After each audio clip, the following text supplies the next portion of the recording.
Hi, it's Lee from ColouringQueen.net, and you might have seen this book already. It's called City Maps. I reviewed it a little while ago, and then the author of it, Gretchen, contacted me to say that she had revised this book and made some of the outlines a lot clearer and changed a few things around. So she very kindly sent me the revised edition so I could update the video for this particular book.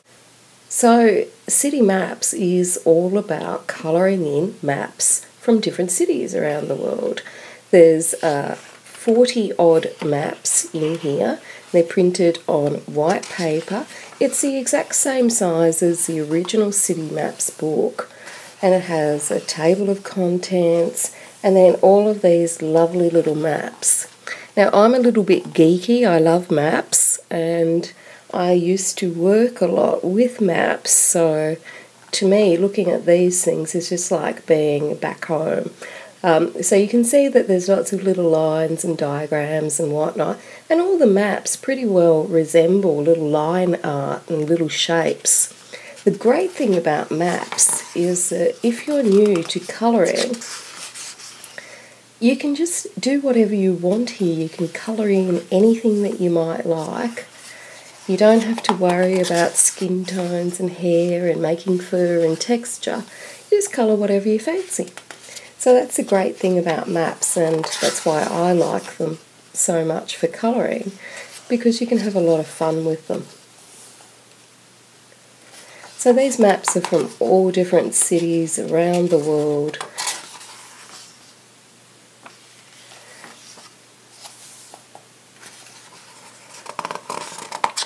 And they show all different types of things.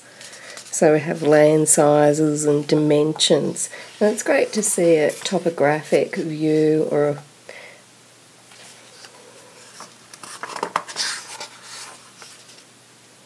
Now, some of the maps have a lot more detail in them than others. So imagine all the little fine liners that you're going to need for this one.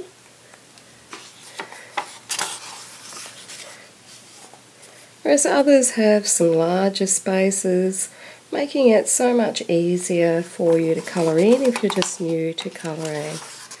There's a nice little border around each image, and they're all printed on single-sided white paper. Paper is trade stock paper.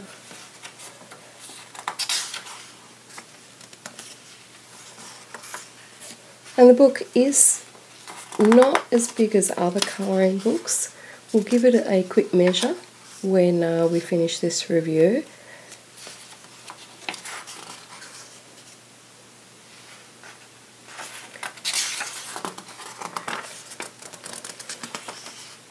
Now, some of the maps have a real sort of hand-drawn quality about them, and some of these maps would have been hand-drawn before CAD equipment came in, etc. So it's really interesting to see how people did things years ago.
In this book you'll also find that the pages are numbered, and that's to reflect that table of contents that tells you where these maps relate to.